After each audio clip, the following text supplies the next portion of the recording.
Welcome students. आज के topic की शुरुआत है। इस टॉपिक को अलग अलग नामों से जाना जाता है। टॉपिक का नाम है मैकेनिकल प्रॉपर्टीज ऑफ सॉलिड्स।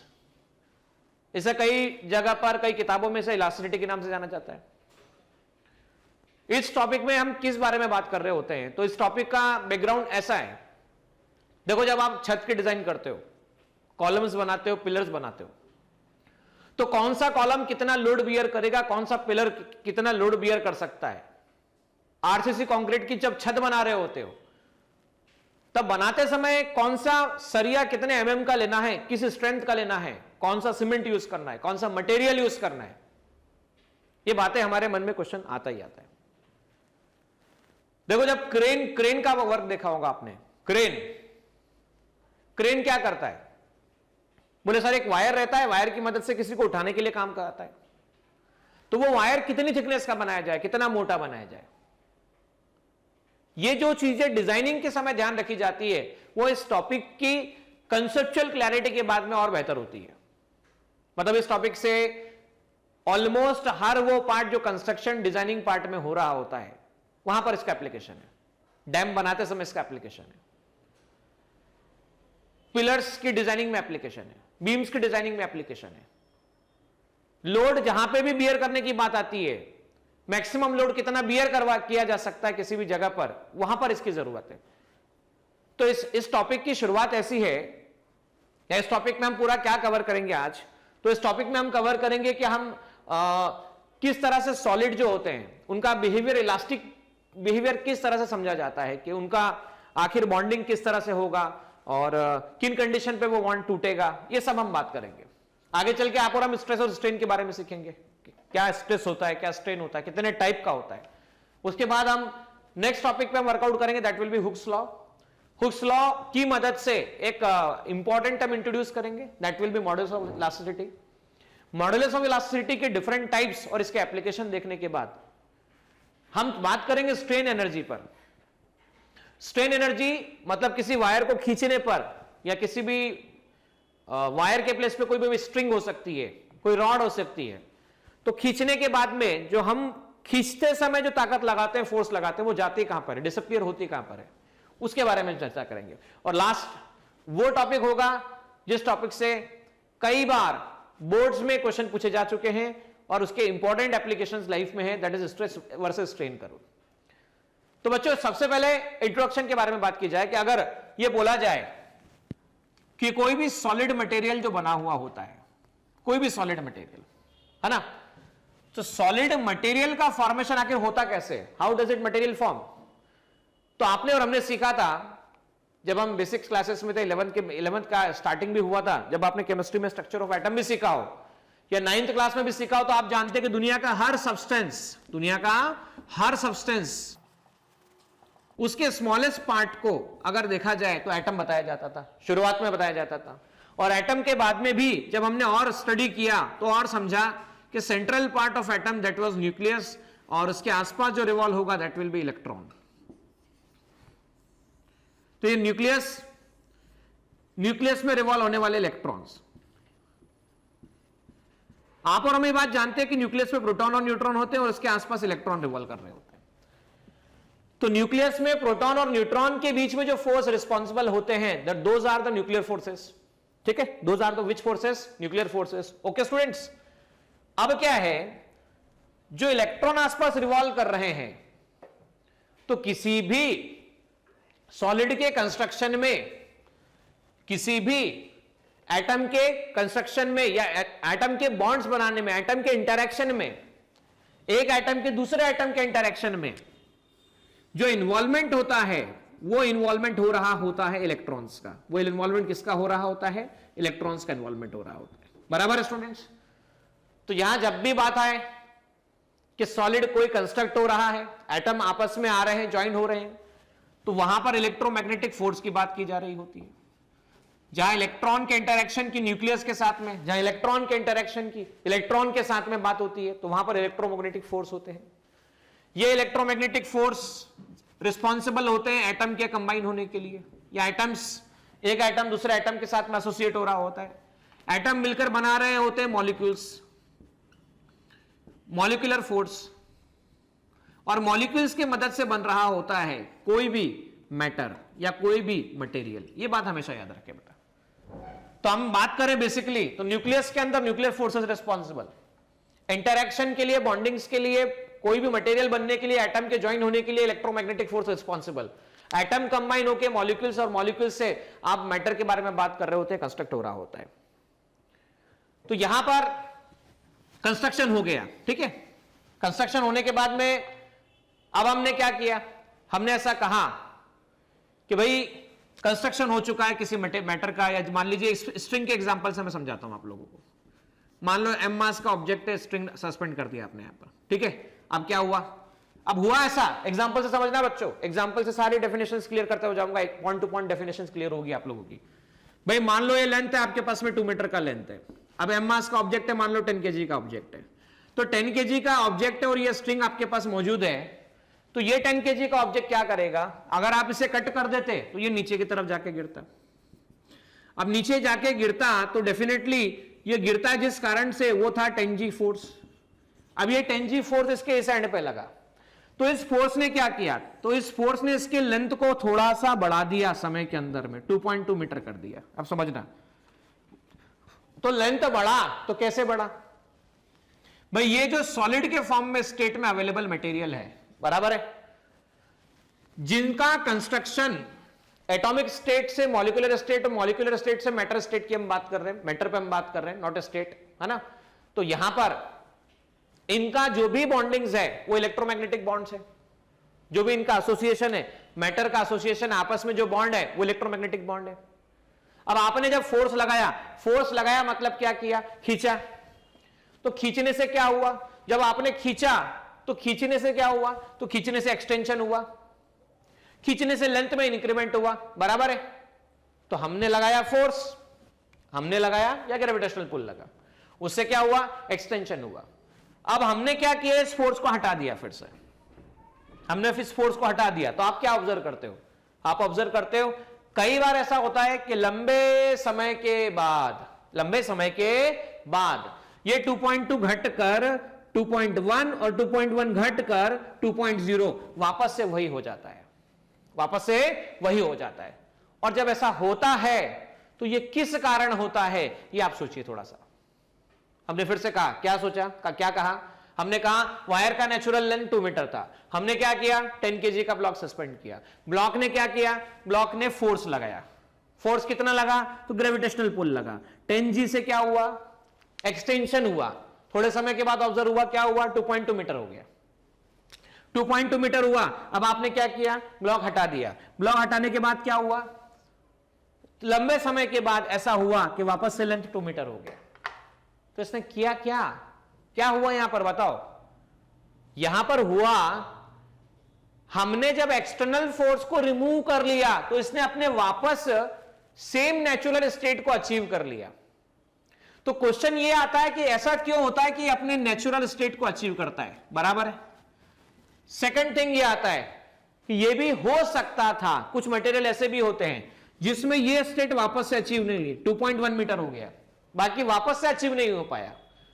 तो ये मटेरियल क्या कहलाएंगे, जो अचीव कर लेंगे वो क्या कहलाएंगे, और अचीव किस कारण कर पा रहे हैं, ये रीजन क्या है, यही हम बात आशा करने वाले हैं। तो बेटा, जब किसी भी ऑब्जेक्ट पर फोर्स लगाया जाता है और फोर्स लगाने के बाद वो वापस अपनी नेचुरल स्टेट को गेन कर लेता है, नेचुरल स्टेट को अचीव कर लेता है, तो ये ऑब्जेक्ट की प्रॉपर्टी को इलास्टिसिटी कहा जाता है। क्या कहा जाता है, इलास्टिसिटी। तो इलास्टिसिटी क्या हुआ, वापस सुनिएगा, डेफिनेशन ऑफ इलास्टिसिटी क्या हुआ, फिजिक्स में इलास्टिसिटी का मीनिंग क्या हुआ और नेचुरल लाइफ में इलास्टिसिटी का मीनिंग क्या हुआ। भाई नेचुरल लाइफ में इलास्टिसिटी का मीनिंग हुआ कि रबर जब हम खींचते हैं इलास्टिक है, हम ऐसा कहते हैं, जो जितना ज्यादा एक्सटेंड होता है ना, जो जितना ज्यादा एक्सटेंड होता है उसका हम इलास्टिक कहते हैं, जो कि गलत है। फिजिक्स में डेफिनेशन वैलिड नहीं है। फिजिक्स में इलास्टिसिटी की डेफिनेशन क्या है, किसी भी मटेरियल की वो प्रॉपर्टी जिसके कारण वो एक्सटर्नल फोर्स को हटा लेने पर अपने नेचुरल स्टेट को रीगेन कर लेता है, उसे इलास्टिसिटी कहते हैं। सो हम कह सकते हैं प्रॉपर्टी ऑफ मटेरियल, क्या बोलेंगे, वापस बोलिएगा, property of material due to which it regain its original shape, original shape is called elasticity, is called elasticity. और मान लीजिए ऐसा नहीं हो पाता तो हम क्या कहते थे, हम कहते थे प्लास्टिसिटी।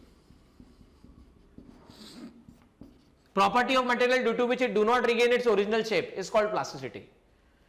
एज मटेरियल की वो प्रॉपर्टी जिससे कि ये 2 मीटर का था लेकिन अब 2.1 मीटर हो गया, अब आपने 10 kg हटा भी दिया तो भी 2.1 मीटर ही हो गया, वापस से शेप गेन नहीं किया, क्या कहलाया, प्लास्टिसिटी। तो plasticity property of material due to which it regain it do not regain its original shape is called plasticity. अच्छा, ऐसे मटेरियल जो इलास्टिसिटी शो करते हैं उन्हें इलास्टिक मटेरियल कहते हैं, ऐसे मटेरियल जो प्लास्टिसिटी शो करते हैं उन्हें प्लास्टिक मटेरियल कहते हैं।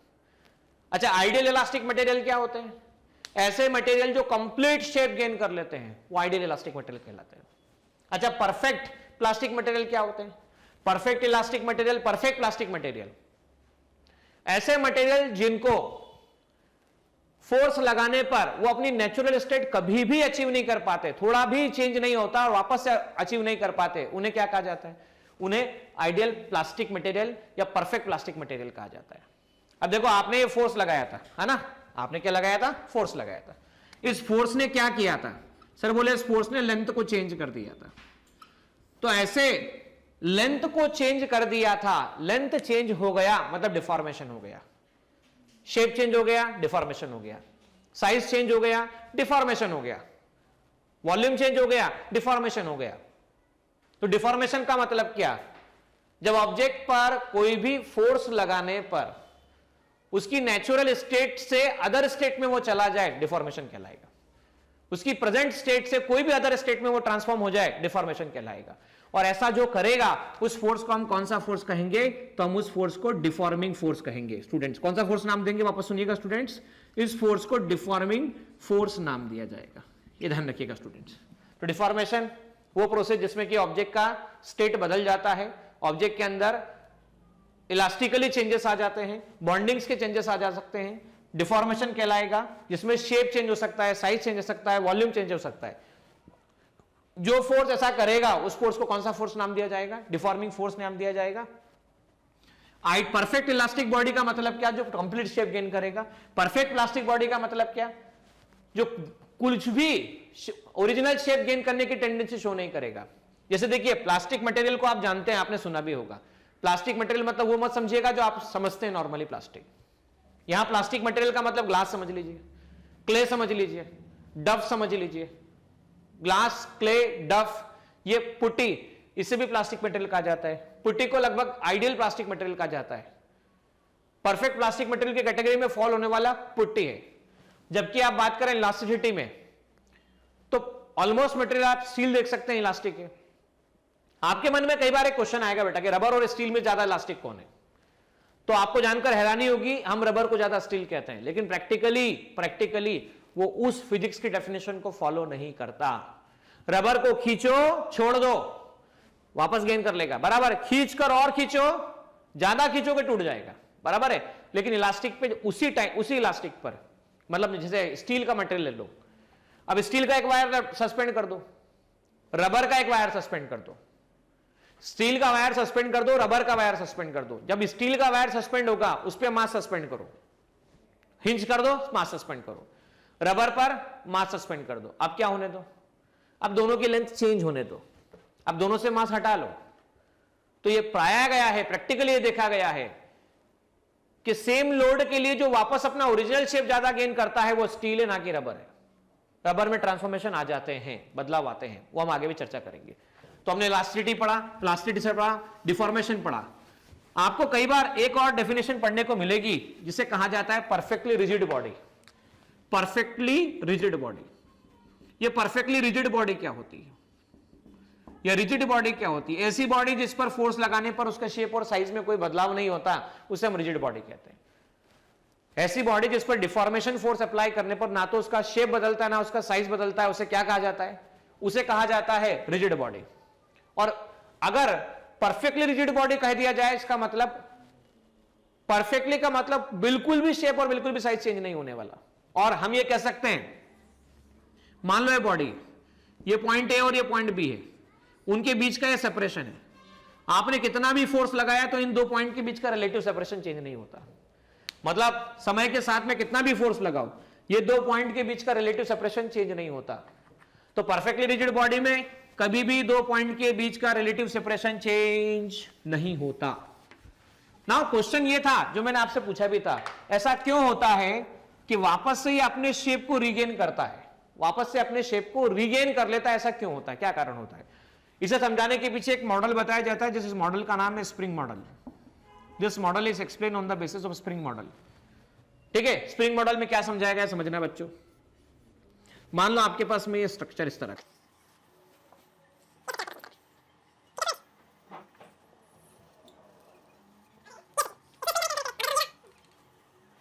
कि हर जगह पर स्प्रिंग कनेक्शन स्टेब्लिश्ड है।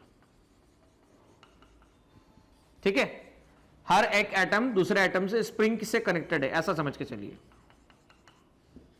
स्प्रिंग मॉडल के तहत। ये ए, ये बी, ये सी, ये डी, ये ई, ये एफ, ये जी और ये आपके पास में एच अवेलेबल है। ठीक है ना, अब समझना स्प्रिंग की प्रॉपर्टी जानते हैं आप, स्प्रिंग क्या करता है? बोले सर ये स्प्रिंग का नेचुरल स्टेट है।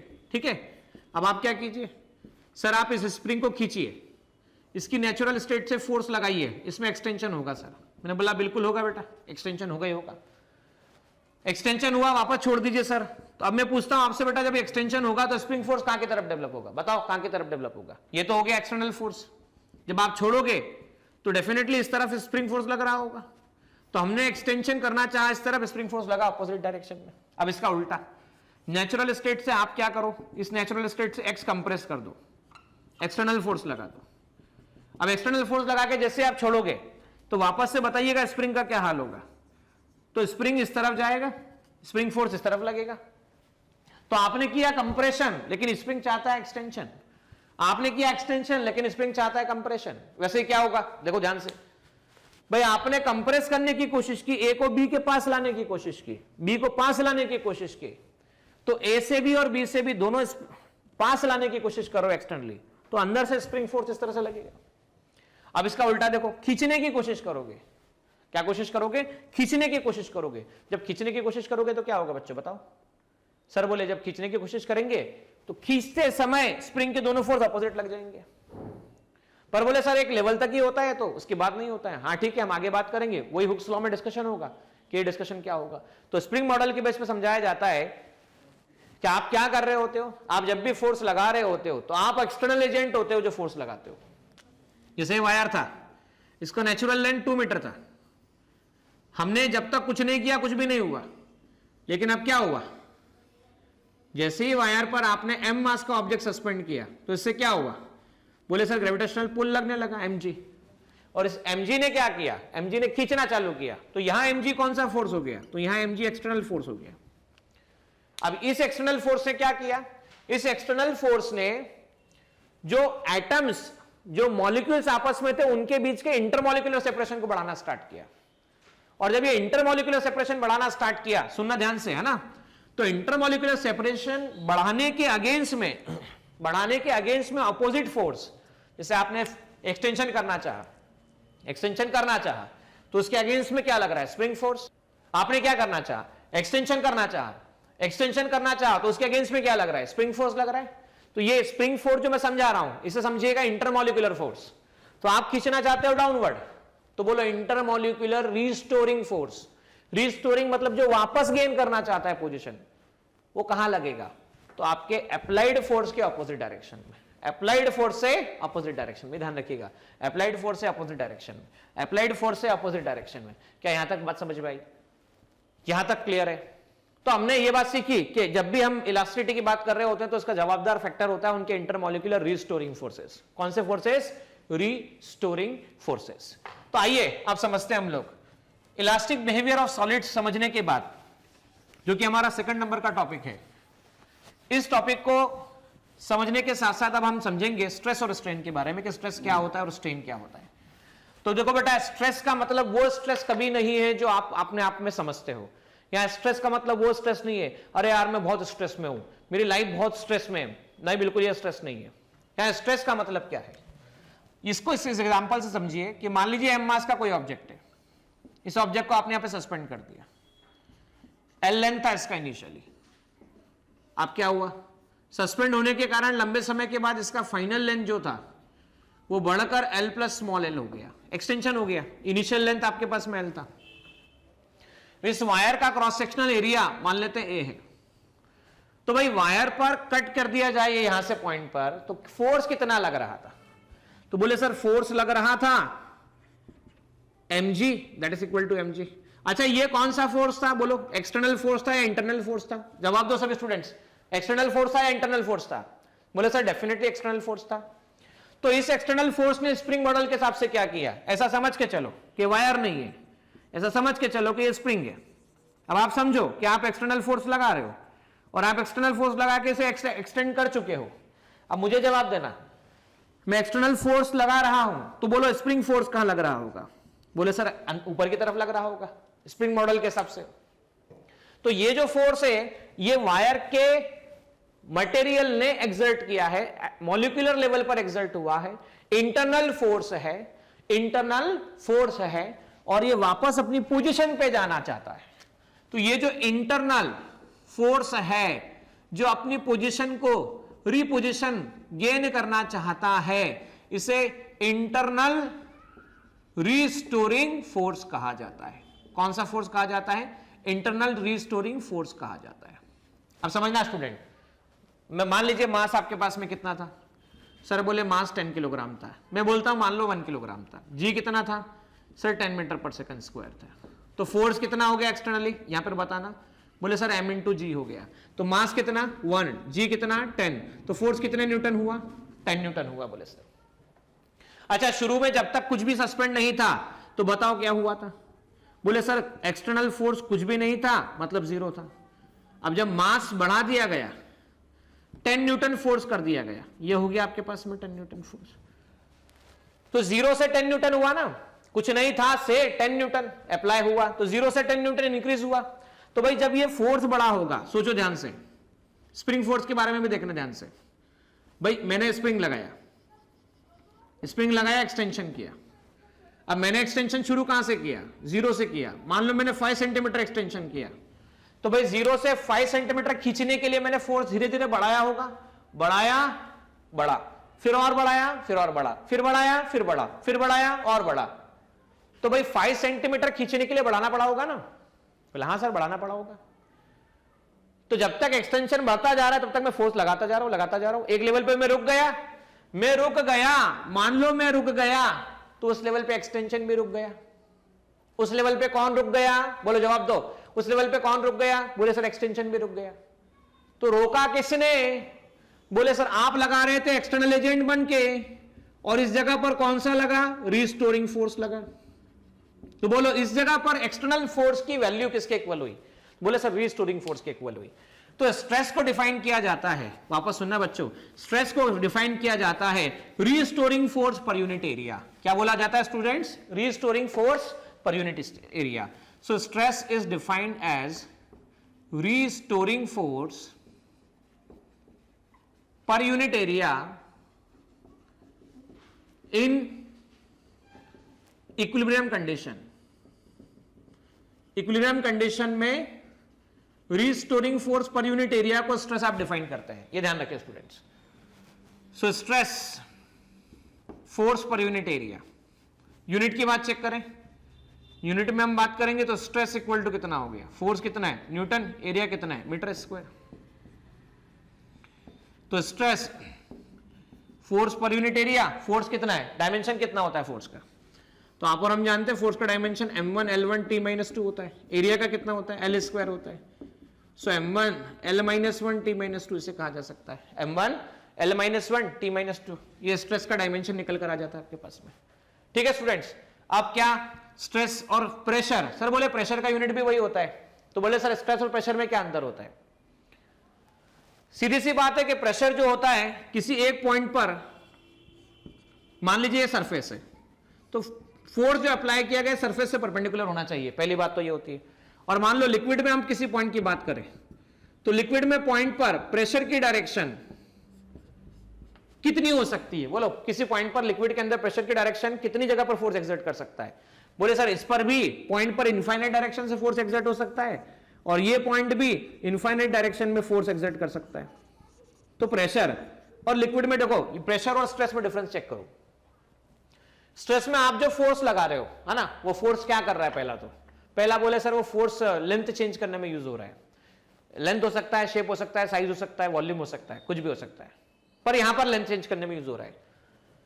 और ये फोर्स कैसा है? तो बोले सर ये फोर्स अलोंग द लेंथ है, आपने खींचा है, अलोंग द लेंथ है। कंप्रेस करते थे तब भी अलोंग द लेंथ रहता था, लेकिन जबकि प्रेशर में देखो फोर्स कैसा है? बोले फोर्स परपेंडिकुलर टू सरफेस है, पहली बात ये।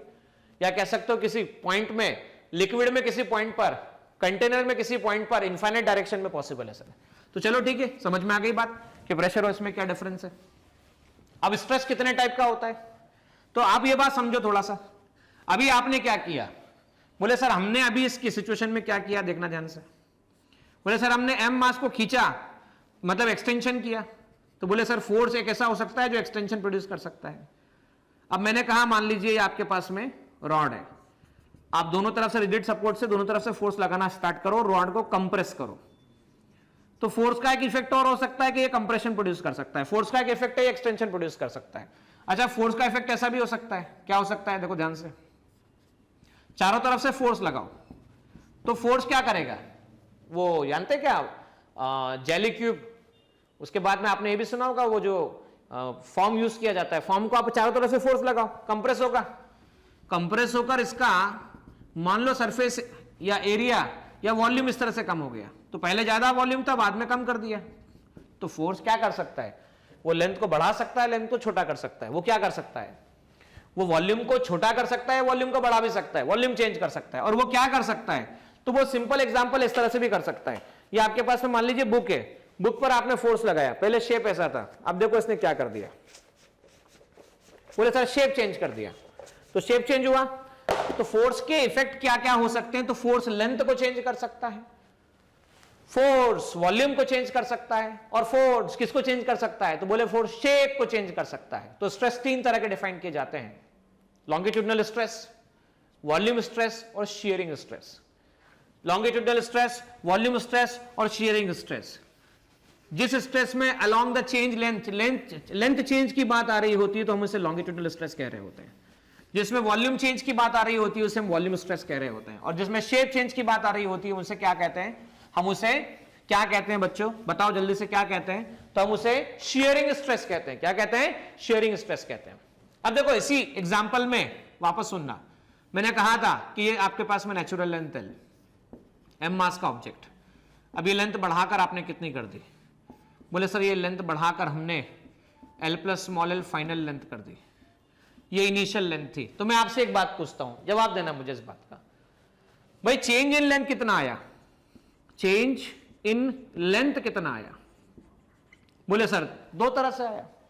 यहां पर देखो चेंज इन लेंथ निकालने का सिंपल तरीका sir, final length minus initial length कर दो। चेंज इन लेंथ में बोले फाइनल लेंथ में L plus small L, initial length में एल, तो चेंज इन लेंथ आ गया सर आपके पास में L. So change in length will be given as small L. तो यहां एक टर्म और डिफाइन किया जाता है जिसे कहा जाता है स्ट्रेन। क्या कहते हैं बच्चों? स्ट्रेन। स्ट्रेन को कहते हैं चेंज इन डायमेंशन। क्या कहते हैं? Change in dimension to the original dimension. Change in dimension to the original dimension की जब भी बात की जाए, देखो यहां पर क्या चेंज हो रहा है? बोले सर यहां पर क्या चेंज हुआ? सर बोले यहां पर चेंज हुआ लेंथ, बराबर। तो मैं कहूंगा change in length upon original length, small L upon capital L. ये हो गया आपके पास में स्ट्रेन, ठीक है। अब मान लीजिए वॉल्यूम चेंज होता था तो क्या बोलते थे? Change in volume upon original volume, change in volume upon original volume, ऐसा कह सकते थे। तो इसे वॉल्यूम स्ट्रेन कहते थे। Sharing strain, change in shape upon original shape, उसके लिए थोड़ा सा अलग टर्म डिफाइन किया जाता है शेयरिंग स्ट्रेन के लिए, वो मैं डिस्कस कर रहा हूं आप लोगों से। तो change in dimension to the original dimension is called strain. अब स्ट्रेन के बारे में थोड़ा नोटिस करना बच्चों, स्ट्रेन की यूनिट चेक करो आप, स्ट्रेन की यूनिट चेक करो। लेंथ की यूनिट मीटर, इसकी metre, metre metre cancel, unitless. Strain का डायमेंशन चेक करो, check the dimension of strain. क्या होगा डायमेंशन ऑफ स्ट्रेन? देखो m0 L1 T0 divide by m0 L1 T0। तो यहां से हम कह सकते हैं ये हो गया आपके पास में m0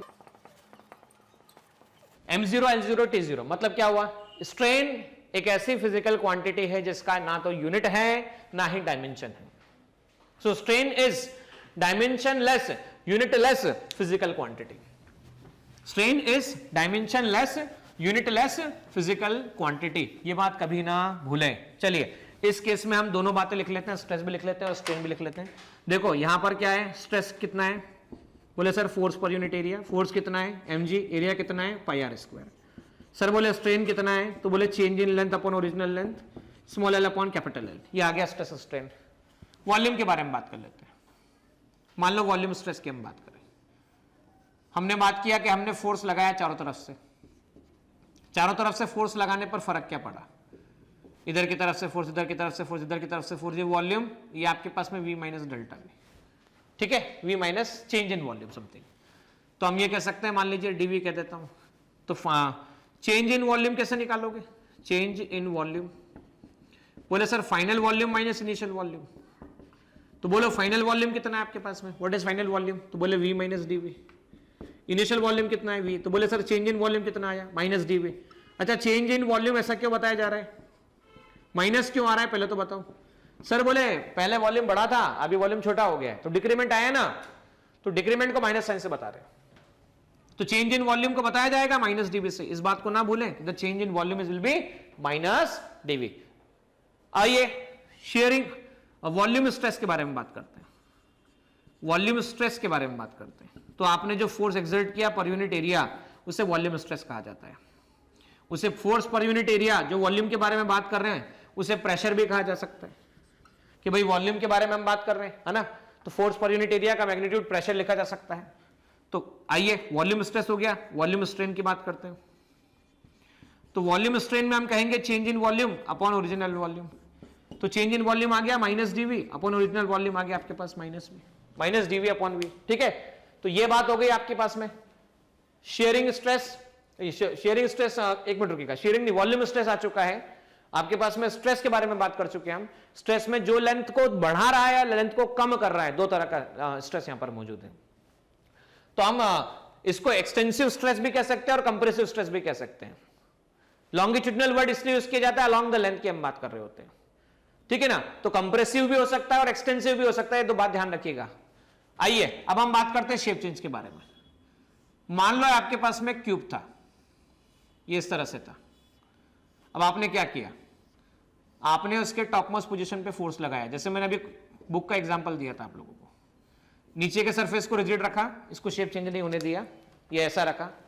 अब मैंने यहां से इस पे फोर्स लगाना चालू किया. जब इस पे मैंने फोर्स लगाया तो क्या हुआ, बोले फोर्स लगाने पे सर शेप चेंज हो गया.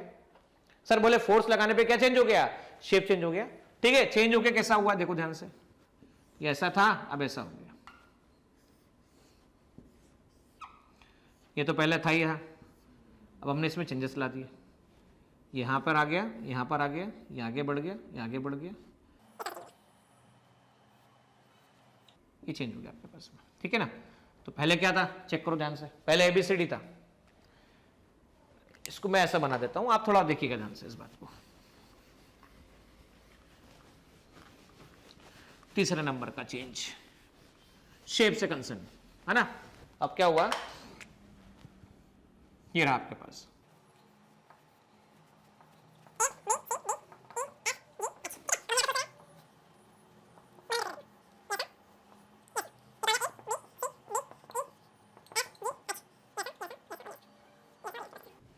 ई से हम शिफ्ट करके ले आए ई डैश, एच से हो गया एच डैश,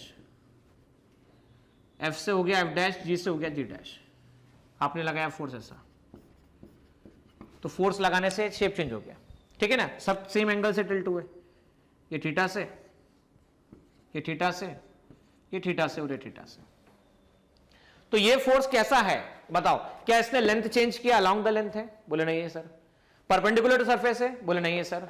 तो क्या है कैसा बताओ ना फिर, बोले सर अलोंग द टेंजेंट है, सरफेस से टेंजेंशियल फोर्स है. तो शियरिंग स्ट्रेस क्या डिफाइन किया गया, शियरिंग स्ट्रेस को डिफाइन किया गया tangential force per unit area.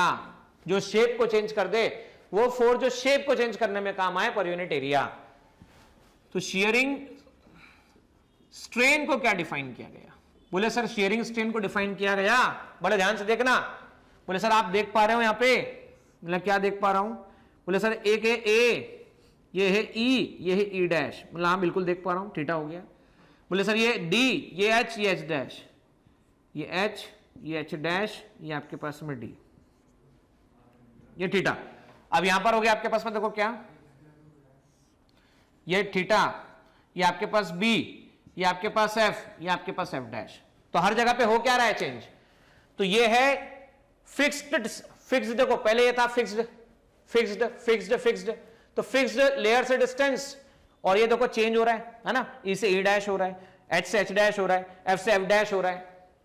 तो distance from fixed layer and relative separation, तो हम ये कहते हैं, इसे ऐसा डिफाइन किया जाएगा, the ratio of E dash upon E A, the ratio of E dash upon E A. Check करो, the ratio of H H dash upon H D, H H dash upon H D, the ratio of F F dash upon F D, F B कह सकते हैं। तो sir इसको ऐसा भी तो कह सकते हैं, ये हो गया परपेंडिकुलर, ये हो गया बेस, ये थीटा के सामने परपेंडिकुलर, ये बेस, बिल्कुल कह सकते हैं टेन थीटा। परपेंडिकुलर कितना है चेक करो, परपेंडिकुलर को मान लीजिए मैंने हर जगह पे डेल्टा एक्स ले लिया, डेल्टा एक्स ले लिया है ना, तो मैं कह सकता हूं tan theta equal to E dash upon E A, इसे मैं लिख सकता हूं H H dash upon H D, इसे लिखा जा सकता है F F dash upon F B. तो टेन थीटा को ऐसा भी लिखा जा सकता है delta x upon L, length of cube ले लिया जाए या लेंथ जो भी साइड दे दी जाए, for small angle tan theta nearly equal to theta, तो इसे कई बार tan theta nearly theta equal to delta x upon L ऐसा भी लिखा जाता है स्टूडेंट्स, ये बात जरूर ध्यान रखिएगा, this is very important part. Sharing stress वाला पार्ट यहां पर हम डिस्कस कर चुके हैं।